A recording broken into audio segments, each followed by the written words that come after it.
자, 그러면 다음 사례 공소제기후 수사 관련 사례인데요. 우리가 앞서 공부했던 내용이니까 확인하는 그런 시간을 갖도록 하겠습니다. 자, 먼저 사례를 한번 잘 보셔야 되겠는데요. 피고인 갑은 특수절도죄로 기소되어서 제5회 공판기일의 심리가 끝난 상태이며 증인 을은 공판법정에서 당초 자신이 수사기관에서 진술과는 달리 갑에게 유리한 증언을 하였다. 을은 피고인에게 유리한 증언을 했다 이런 얘기죠. 자, 이 사례입니다. 검사는 당해 절도, 동기, 수법, 작물 처리 등을 확인하기 위해 갑을 다시 소환하여 신문할 수 있는가? 이거 무슨 문제예요? 예, 피고인 신문이 가능한가? 그 문제고요. 공소제기후 피고인 신문. 검사가 피고인 갑에 대한 제5회 공판기일 후 위 특수절도죄와 관련해서 215조에 따라 수사법원인 서울중앙지법원 이외의 다른 지방법 판사로부터 발부한 압수수색 영장을 의 집행을 통해서 수집한 예금 거래 내역표 일부는 위 갑에 대한 특수절도의 유죄의 증거로 사용할 수 있는가? 이거는 뭐냐면은 여기 수소법원인 서울중앙지방법원 이외의 다른 법원 판사로부터 발받은 영장에 의해서 뭘 했다는 거예요? 압수수색을 했다는 거죠? 예, 공소제기 후 이 압수수색의 권한이 누구한테 있느냐 이 문제 아닙니까?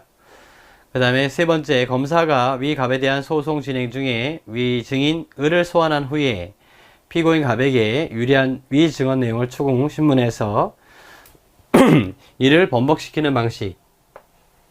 예, 번복 진술하는 거 요거가 가능하겠느냐 이 문제죠. 그 후 원진술자인 종전 을이 다시 법정에 출석해서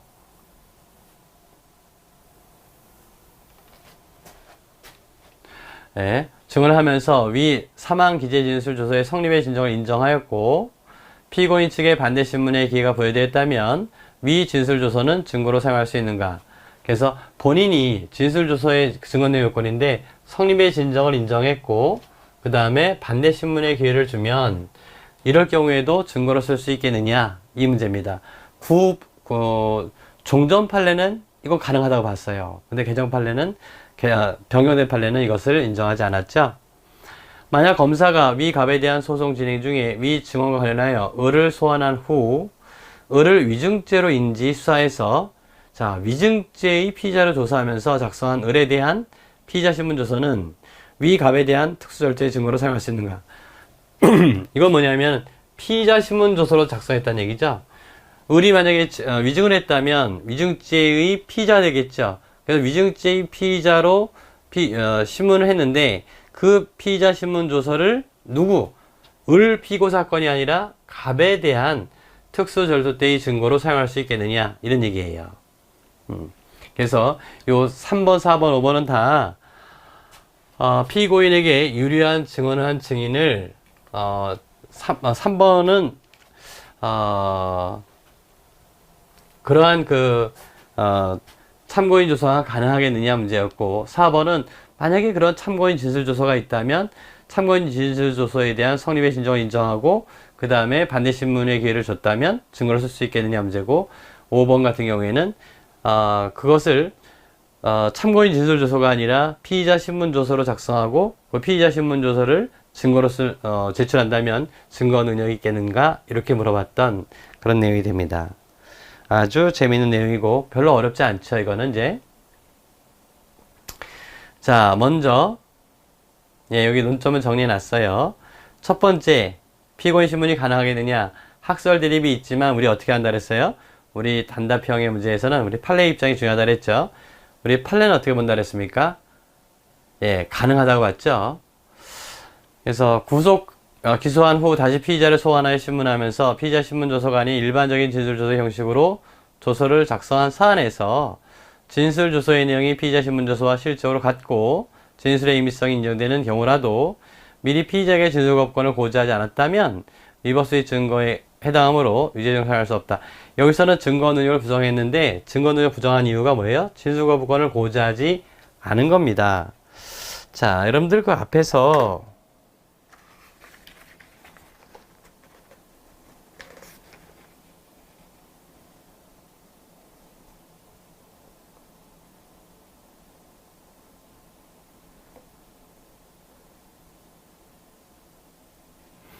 예, 바로 이 앞에서 나왔던 내용이 되는데요.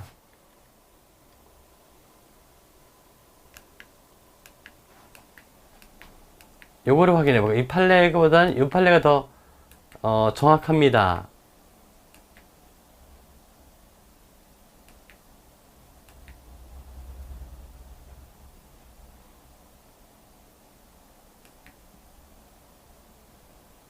네. 검사의 피고인에 대한 당해 피고 사건에 대한 진술 조서가 이게 130페이지예요. 130페이지 라입니다. 검사의 피고인에 대한 당해 피고 사건에 대한 진술 조서가 기소 후에 작성된 것이란 이유만으로 요 기소 후니까 공소제기 후죠. 곧 그 증거 능력이 없는 것이라고 할 수 없다. 이렇게 파악했단 말이죠. 예. 그래서 이거는 어떤 의미냐면 공소 제기 후 피고인에 대한 진술조서 이게 형식이 어쨌든 그 문제되지 않으니까 진술조서를 작성했는데 그 진술조서의 증거 능력은 그것이 공소 제기 후 작성됐다는 것만으로는 증거 능력이 부정되지 않는다 이런 의미란 말이에요. 그러니까 이 얘기는 뭐냐면은 만약에 이러한 공소 제기 후 피고인 신문이 가능하지 않다면 이건 위법수의 증거고 위법수의 증거라고 한다면 위수증 배제 측에서 증거 능력이 부정될 거 아니에요. 근데 부정하지 않았다니까 허용된다는 입장이었단 말이에요. 그렇게만 이해하셔도 되겠습니다. 요 항목에서 나오는 이 필자가 이 판례를 집어넣은 것은 그런 의미로 제가 보여집니다. 이것이 진술거부권을 고지하지 않았기 때문에 위법수의 증거로서 증거능력이 없다라고 했는데 그거보다는 그 앞에 판례가 더 여러분들이 이해하시기 좋을 것 같아요. 그래서 그 점을 한번 참고해서 보시면 좋겠습니다. 자, 그래서 첫 번째, 만약에 우리 시험에 나왔다면 첫 번째에 대한 답은 어떻게 써요? 예, 이것은 우리 판례, 여러분들 판례 입장으로 쓰신다고 하더라도 감점 안 당하세요. 그러니까 학설상으로는 이 판례 입장에 타당하지 않다는 견해가 많습니다만 굳이 여러분들이 뭐 학설을 따라갈 이유가 없죠. 이 대법원 입장으로 써주셔도 됩니다. 우리 대법원은 이거죠. 그러니까 실제 문제점으로 보게 되면은 공소제기 후 당사자지를 갖는 피고인에 대해서 피고인 신문하는 것이 허용될 수 있는지가 문제였던 사건인데 우리 대법원은 또는 우리 판례는 구속 기소 후 피의자를 소환해서 참고인 조서를 작성했다는 것만으로 당해 증거 능력이 부정되지 않는다라고 판시했다. 따라서 이러한 판례에 따른다면은 당해 피의자 신문 피고인 신문은 허용된다고 봐야 되겠다. 이렇게 결론을 내려주시면 돼요. 두 번째, 공소제기와 압수수색의 허용 여부인데 이건 앞서 우리가 봤던 내용이 됩니다. 우리 판례는 허용되지 않는다라고 봤죠. 예. 학설 대립이 있지만 이거 써주실 수가 없고요. 먼저 형사소송법은 뭐라 그랬어요? 검사가 압수의 영장을 청구할 수 있는 시기를 공소 제기 전으로 명시적으로 한정하고 있지는 않지만 자, 여기 나오죠. 공판중심주의, 당사자주의, 직접주의를 지향하는 현행 형사소송법의 구조, 또 관련 법규의 체계 및 문헌 등을 종합해 보니 자, 여기서부터죠. 일단 공소가 제기된 후에는 압수수색, 검사로서는 압수수색을 할 수 없다고 봐야 하며 지방법원 판사에게 청구하여 발부받은 영장에 의해서 압수수색을 하였다면 그와 같이 수집된 증거는 적법한 절차에 따르지 않은 것으로 유죄의 증거로 삼을 수 없다. 이상하다. 왜 똑같이 판사를 통해서 영장을 발부받아서 압수수색을 했는데 그럼에도 불구하고 왜 이것이 증거 능력이 없다라고 할까? 그것은 공판중심주의라고 하는 것이 작동하기 때문에 그래요. 그러니까 이때 공판은 공소 제기된 법원, 즉 수소법원에서 당해 사건에 대한, 즉 강제 처분에 대한 권한을 갖고 있다는 뜻이 여기 담겨 있는 거예요. 그래서 만약에 필요했다면은 어떻게 될까요? 당해 증거에 대한 증거 조사를 요청해야 되는 거죠. 그러면 법원이 필요하다라고 한다면 영장을 발부해서 압수수색을 하게 할 것입니다. 그렇게 했다면 모르되 다른 법원, 지방법원 판사에게 영장을 발부받아서 압수수색한 것은 증거로 쓸 수 없다라고 보고 있다. 그럼 이 얘기는 결국 뭐냐면은 결국 공소제기 후 압수수색의 권한은 검사에게 있지 않고 어디에 있다는 거죠? 수소법원에게 있다. 이런 얘기입니다.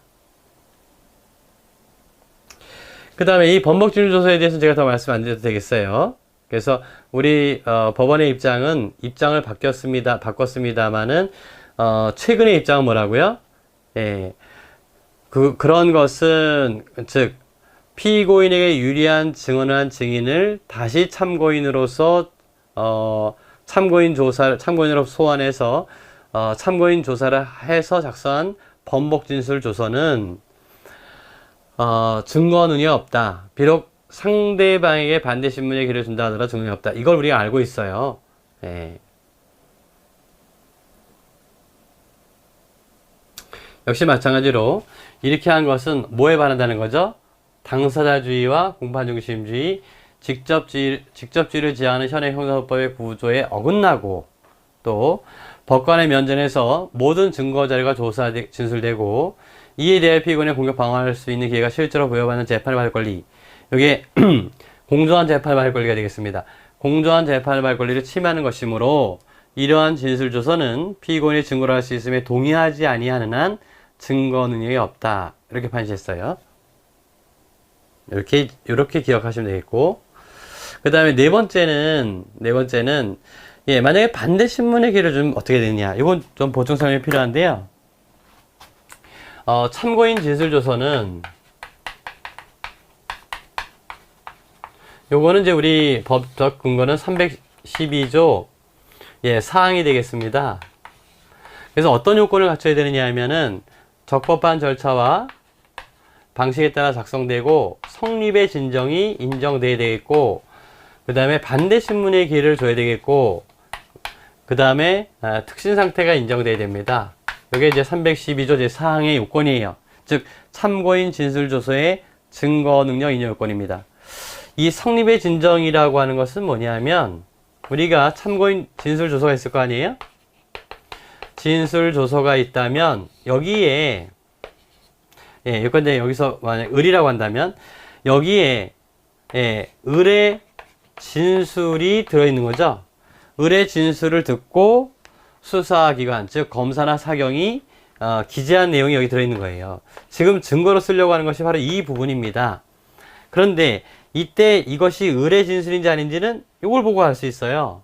그래서 이 김영란이라는 거 너 맞느냐? 네가 쓴 거 맞느냐? 이렇게 물어보는 것이 형식적 진정선입이고요. 반면에 요 내용이 진술대로 뭐라고요? 왜? 네가 진술한 대로 기재한 거 맞느냐? 예, 그렇습니다. 라고 하는 것이 실질적 진정 성립. 오늘날로 보게 되면 그냥 진정 성립하게 되면 실질적 진정 성립을 이해하거든요. 그럼 요 실질적 진정 성립은 누가 해야 될까요? 요 진술은 을이 했으니까 을만 할 수 있어요. 이건 변호인도 못합니다. 을이 하는 거예요. 을이. 예, 을이. 진술한 자가 하는 거죠. 그래서 여기서는 을이 했다는 거예요. 우리 법정에 나와서 성립의 진정을 인정했다 이거죠. 그러면 그 외에 또 뭐가 필요하죠? 반대 신문의 기회를 줘야 되죠? 반대 신문의 기회를 줘야 됩니다.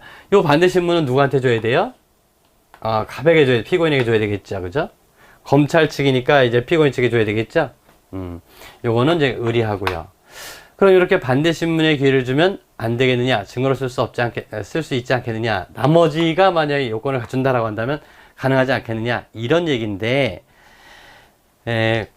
우리, 변경 전의 판례는 반대 신문의 기회를 줄 경우에 인정된다라고 봤었어요. 그런데, 지금은 어떻느냐?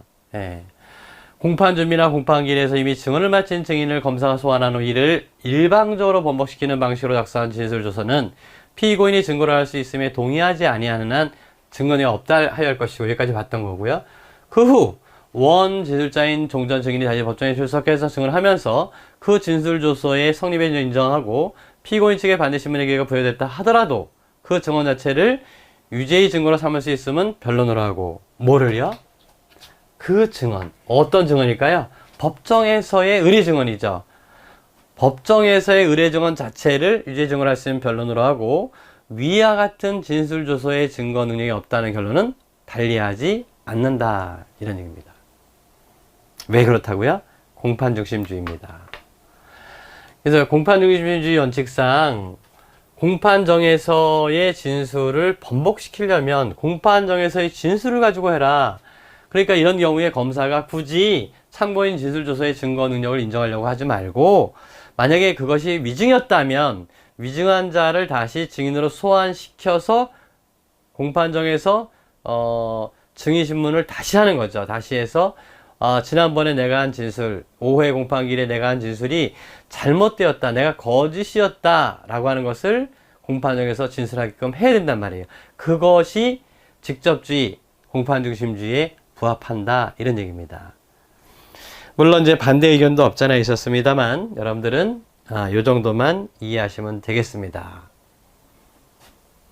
마지막으로, 만약에 을이 위증을 했다, 위증했음이 분명하다, 그럴 경우에 을은 위증죄라고 하는 또 다른 범죄의 피의자가 되는 거잖아요. 그러니까 그 당해 범죄, 위증죄 사건의 피의자로 소환한 거예요. 참고인으로 소환하는 것이 아니라 위증죄 사건의 피의자로 소환해서 그 위증죄에 대한 피의자 신문을 하게 된 것입니다. 위증죄에 대한 피의자 신문을 했으니까 어떻게 했겠어요? 당연히 피의자 신문 조서를 작성했겠죠. 그런데 을에 대해서 위증죄로 기소했다면은 그거는 을 피고 사건의 증거로 쓰일 거예요. 근데 여기서는 을 피고 사건의 위증죄의 피고 사건의 증거로 쓴다는 것이 아니라, 그런 얘기가 아니라 가 피고 사건의 을의 피의자 신문 조서를 증거로 쓴다, 이런 얘기예요. 그것이 가능하겠느냐? 우리 판례 역시 가능하지 않다라고 보고 있는 것입니다.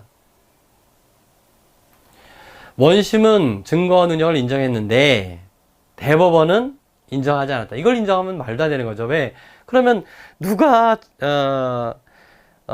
어떤 검사가 당해 그 피고인에게 유리한 증언한 증인을 참고인 조사하겠어요?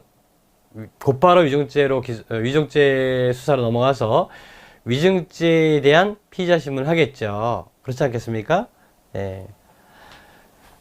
자, 우리 대법원의 입장이 건데, 공판준비나 공판기일에서 이미 증언을 마친 증인을 검사가 소환한 후에 피고인에게 유리한 증언한 증언 내용을 추궁해서 이를 일방적으로 번복시키는 방식으로 작성한 진술조서를 유죄의 증거로 삼는 것은 앞서 얘기했던 것처럼 당사자주의, 공판중심주의, 직접주의를 지향하는 현행 소송구제에 어긋날 뿐만 아니라, 이는 검사가 공판준비 또는 공판기일에서 이미 증언을 마친 증인에게 수사기관에 출석할 것을 요구하여 그 증인을 상대로 위증의 혐의를 조사한 내용을 담은 피의자 신문조서의 경우도 마찬가지다. 예. 그래서 그 내용을 피의자 신문조서로 작성했다 하더라도 그 피의자 신문조서를 위증죄 피고 사건의 증거로 쓰는 것은 그건 가능해요. 그런데 이 사건, 자기 사건이 아니라 갑 사건의 증거로 쓰는 것은 안 되겠다, 이렇게 판시한 그런 내용이 되겠습니다. 자, 이렇게 5가지 우리 판례 입장을 여러분들이 이해해 주시면 되겠습니다. 자, 그 다음에 이제 공소 제기로 넘어가도록 할게요. 수사를 다 마쳤으니 이제 공소를 제기해야 되겠죠? 네, 수사, 고전에 이제 잠깐 참고해서 볼 만한 내용이 재정신청제도라고 하는 것이 있는데, 한번 생각해 보세요. 수사를 다 마쳤다. 다 맞추면은 2가지예요. 공소 제기하거나 아니면 불기소 처분하게 되는데, 지금 첫 번째 공소 제기 단계에서 나온 것은 뭐냐면은 재정신청제도라고 해서 불기소 처분에 대한 불복 방법입니다. 불복 방법. 그러니까 역시 이걸 전부 다 써라, 이런 문제 못 내요. 지금은 못 냅니다. 그래서 우리가 최근의 추세가 단달평의 문제이기 때문에 이 전체를 외우려고 하시면 안 됩니다. 지금 제가 쭉 검토해 드리는 것도 사례의 부분적인 단달평의 문제, 여러분들이 그걸 잘 하셔야지 중간식에서는 고득점 하실 수 있을 거예요. 합격점을 받으실 수 있을 것입니다. 그러니까 이런 것들은 제가 지난번에 첫째 날에 말씀드렸던 것처럼 전체 형사소송 절차를 개관하거나 또 이해시키는 데 도움이 되기 때문에 말씀드리는 거지, 이 자체를 외워라 이런 얘기 아닙니다. 예, 외우셔라 그런 말씀 아니니까. 그러니까 큰 틀에서 한번 보시면 돼요. 자, 누군가가 고소 고발을 했는데 불기소 처분했다. 잠깐 볼까요? 고소 또는 고발을 했는데 검사가 불기소 처분했다. 그러면 이 불기소 처분에 대해서 고소 고발인의 입장에서 봤을 때 기분이 나쁠 거 아니에요, 그죠? 예, 자기가 처벌해 달라고 했는데 처벌을 못 하겠다고 했으니, 그래서 이때는 검찰 항고라는 것이 있어요. 근데 항고에서도 권리구제를 못 받았다, 즉 기소하지 못했다 라고 한다면 두 가지 방법이 있는데, 하나는 재정신청입니다. 또 하나는 다시 재항고할 수 있는 거죠. 그죠? 근데 거기서는 이제 그 사유 자체가 제한돼, 비상상고라고 하는데, 예, 그 자체는 제한되어 있고요. 이건 제한되어 있고, 이건 검찰총장에게 하는 것인데요. 이건 제한되어 있고, 이게 국법시대하고는 좀 달라졌어요. 그래서 원칙적으로 고소 사건과 그 다음에 형법 123조, 124조, 125조인가요? 이 사건의 고발 사건, 이 사건의 경우에는 재정신청을 청구할 수 있습니다. 그러면 누가 하느냐? 고법에서 이거를 심리하고 그 다음에 결정하는 거죠. 네. 그래서 결정회를 보게 되면은 당연히 어떤 결정이 있겠어요? 우리가 지난번에 말씀드렸던 기각 결정도 있고, 그 다음에 공소제기 명령 결정도 있어요. 그럼 거기에 따라서 공제기 명령을 하게 되면 공소제기 하게 되는 거고, 기각을 하게 되면 끝나는 거죠. 그죠? 이에 대해서 헌법소원을 청구할 수 있느냐 문제 나오는데, 헌법소원을 청구할 수는 없어요. 이거는 우리 그 법원의 재판을 거친 것이기 때문에, 그러면 이제 법원의 재판에 사심을 두는 꼴이 되기 때문에 우리 그 헌법재판소는 받아들이지 않습니다. 지금 이제 요 내용을 좀 보는 거예요. 요 내용을 간단하게만 봐주시면 됩니다. 자, 그러면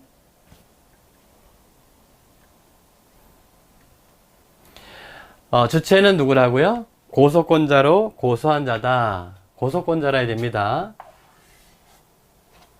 반면에 형법 123조 내지 126조군요. 네. 고발한 자도 포함된다. 네. 대상은 원칙적으로 모든 범죄에 대한 불기소 처분이다. 네. 여기에는 협의의 불처분뿐만 아니라 기소유예도 포함된다. 협의의 불기소 처분에는 뭐가 있느냐면요. 여기에는 죄가 안 됨, 혐의 없음,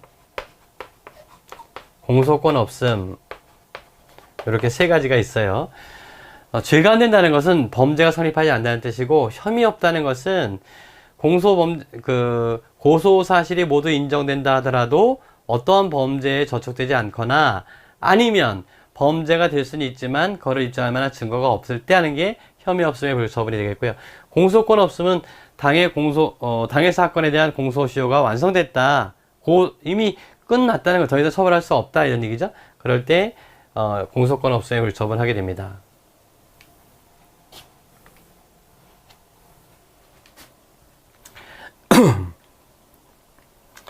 자, 먼저 검찰 항고를 거쳐야 된다는 거죠.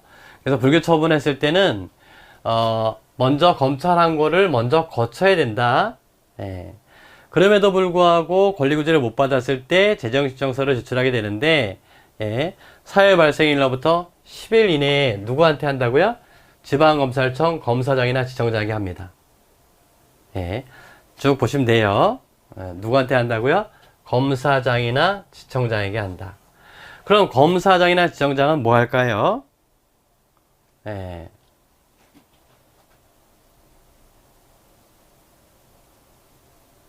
여기 다른 게 나왔는데요. 요건 참고에만 해서 두세요. 취소할 수 있습니다. 언제? 재정결정이 있을 때까지는 취소할 수 있어요. 재정신청을 한 거. 그 다음에 재정신청을 하게 되면 어떤 효력이 있느냐? 예. 고소인이 여러 사람일 경우에 한 사람의 신청은 전원을 위한 효력이 있다. 예, 그런 얘기입니다. 또 특히 재정신청이 있으면 재정결정이 있을 때까지 뭐가 되느냐? 공소시효가 정지됩니다. 우리가 뒤에 공소시효 정지제도가 보겠는데요. 공소시효가 정지돼요. 예.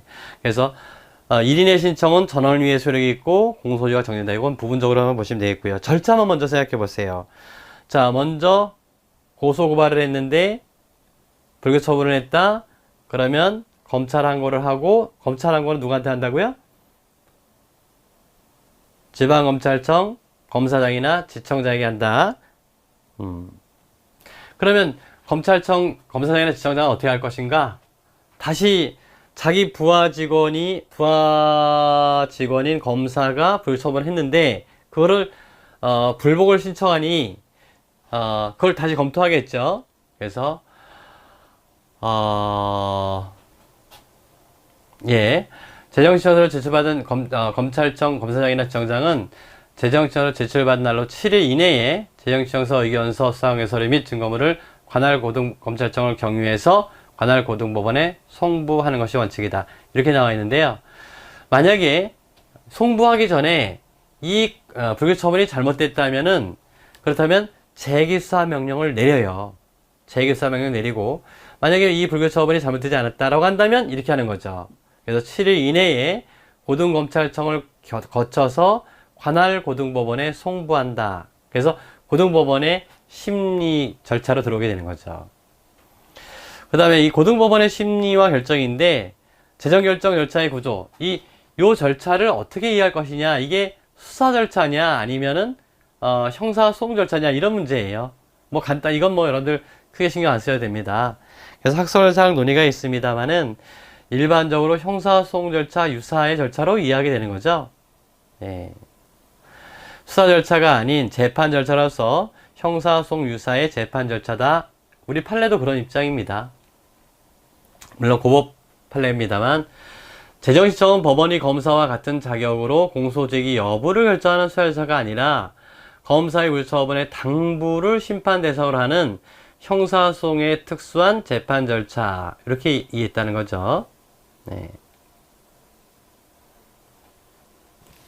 그 다음에 그러면 고등법원이 이 재정신청 사건을 어떻게 처리할 것이냐 문제되는데, 먼저 관할은 당연히 불구처분한 검사 속 지방검찰청을 관할하는 고등법원이다 라는 것이고요. 심리기간은 원칙적으로 송부 받은 날로부터 10일 이내에 통지하고 3개월 이내에 결정을 해야 돼요. 3개월 이내에. 이게 원칙입니다. 자, 이때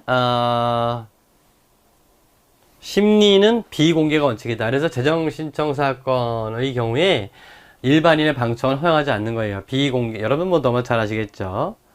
그 다음에 서류 등의 열람 등사. 그래서 이 점은 우리 법에서 규정해 놓고 있어요. 심리 중 관련 서류 및 증거물을 열람도 등사할 수 없지만 재정법원의 증거조사 과정에서 작성된 서류의 전부나 일부를 열람 또는 등사를 허가할 수는 있다. 그래서 이거는 심리 중에는 안 된다는 얘기죠.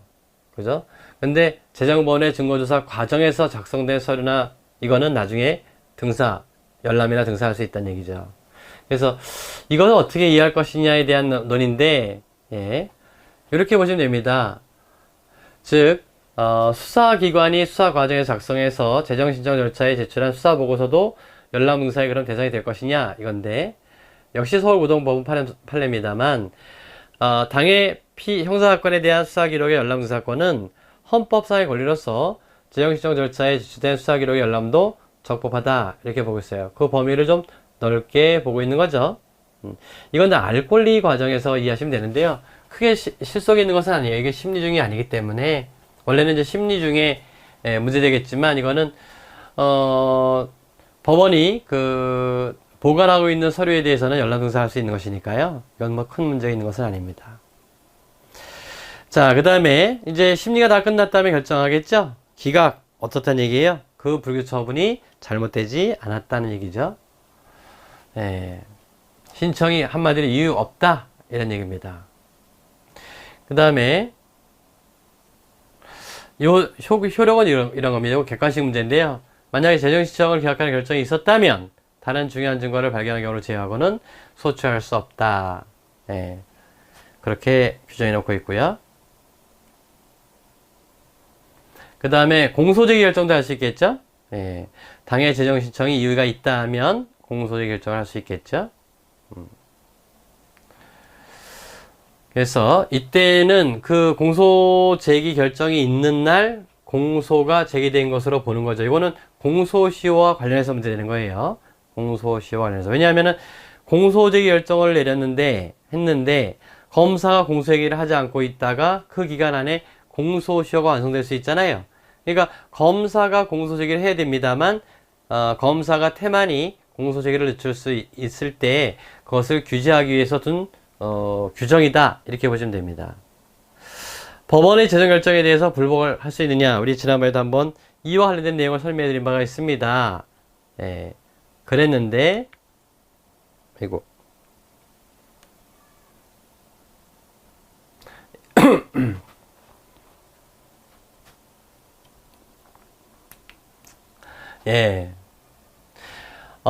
내용이 굉장히 많은 것 같죠?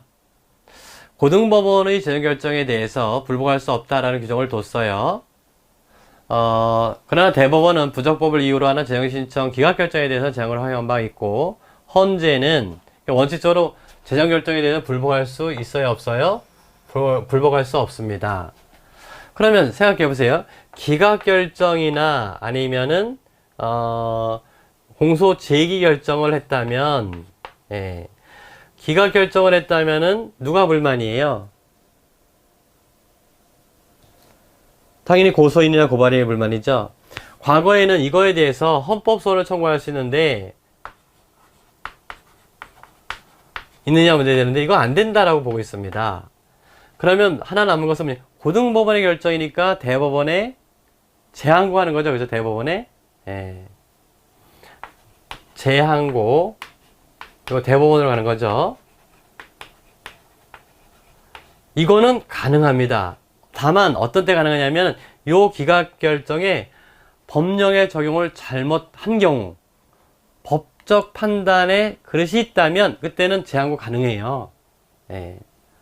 문제는 이제 제기 결정입니다. 공소제기 결정입니다. 여기에도 잘못이 있다면 어떻게 할 거냐 이거죠. 그때는 여기도 잘못했다면 이거는 헌법소원도 안 되고 재항고도 안 됩니다. 이거는 안 된다 이거죠. 왜 그러냐면 어차피 제기 결정을 했다면, 공소제기 명령을 했다면 검사가 공소제기할 거고, 그 공소제기된 법원, 수소법원에서 재정결정의 잘못도 다퉈라 이런 얘기입니다. 그렇게만 정리하시면 돼요. 그래서 우리 대법원은 부적법을 이유로 하는 재정신청 기각결정에 대해서는 재항고를 허용한 바가 있고, 헌재는 이유 없음을 이유로 하는 재정신청 기각결정에 대해서 재항고를 허용하지 않음은 위헌이라고 판시하였다. 자, 입법자는 이러한 판례의 태도를 반영해서 재정신청 기각결정에 대해서는 뭐라고요? 대법원의 즉시항고, 여기 재항고는 즉시항고입니다. 공소제기 결정에 대해서 불복할 수 없다고 개정했다는 거예요. 이해하시겠죠? 따라서 공소제기 결정에 잘못이 있는 경우에는 그 공소제기에 따른 본안사건의 절차가 개시돼요. 이건 수소본이 되겠습니다. 본안사건 자체의 재판을 통해서 대법원의 최종적인 판단을 받을 길이 열려 있기 때문에 공소제기 결정에 대해서는 재항고 허용하지 않는다고 보아야 할 것이다. 나아가 불복할 수 없다는 취지에 비춰볼 때 고등법원의 공소제기 결정 자체에 하자가 존재한다 하더라도 다른 특별한 사정이 없는 한 본안사건의 절차에서 위와 같은 잘못을 다툴 수 없다고 봐야 되겠다. 요거는 이제 우리 대법원의 태도가 되겠어요.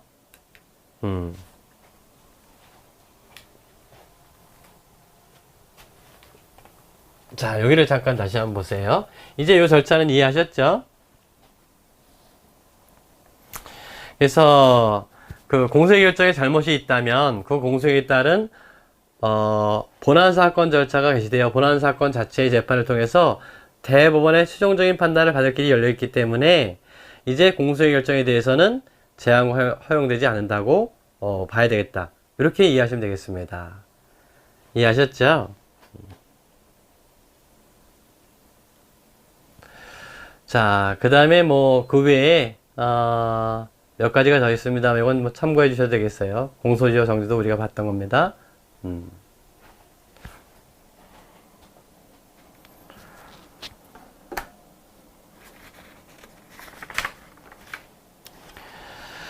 자, 그 다음에 요거는 이제 그 불기처분에 대한 규제가 되겠고요. 그 다음에 그 142페이지 보시게 되면 공소 사실의 특정이라는 것이 나오는데, 실제로 이 공소 사실의 특정은 요 주제보다는 그 152페이지에 나오는 공소적의 방식과 효과를 먼저 보시는 게 좋을 듯 합니다. 그래서 요 내용이 상당히 많아요. 이건 물론 이제 전부 다 이해하시면 너무나 좋겠지만은 이게 양도 많고 설명해 드릴 것이 굉장히 많습니다. 이것을 이해하시면, 물론 이제 우리가 많은 부분을 이미 알고 있어요. 많은 부분을 알고 있는데 요거를 이해하시면은 우리가 앞서 나오는 공소 사실의 특정 사례, 142페이지 나오는 사례 등 이런 것들도 좀 더 수월하게 여러분들이 접근하실 수 있을 것 같습니다. 그래서 제가 이 수업을 여기서 오늘은 마치고요. 다음 시간에 먼저 152페이지 공소적의 방식과 효과, 이걸 설명해 드리고, 그리고 관련 점을 확인하는 방식으로 설명해 드리는 것이 좋을 듯 합니다. 자, 그러면 여러분들 오늘 수업을 여기서 마치고 다음 시간에 제가 표시를 해놔야 되겠네요. 제가 그 자료 검토해 보니까 그것이 훨씬 더 여러분들에게 도움이 될 것 같아서 그런 결정을 내렸으니까요. 한번 내일 저하고 같이 공부하시면서 확인해 보시죠. 자, 오늘 수업 모두 마치도록 하겠습니다. 수고하셨습니다.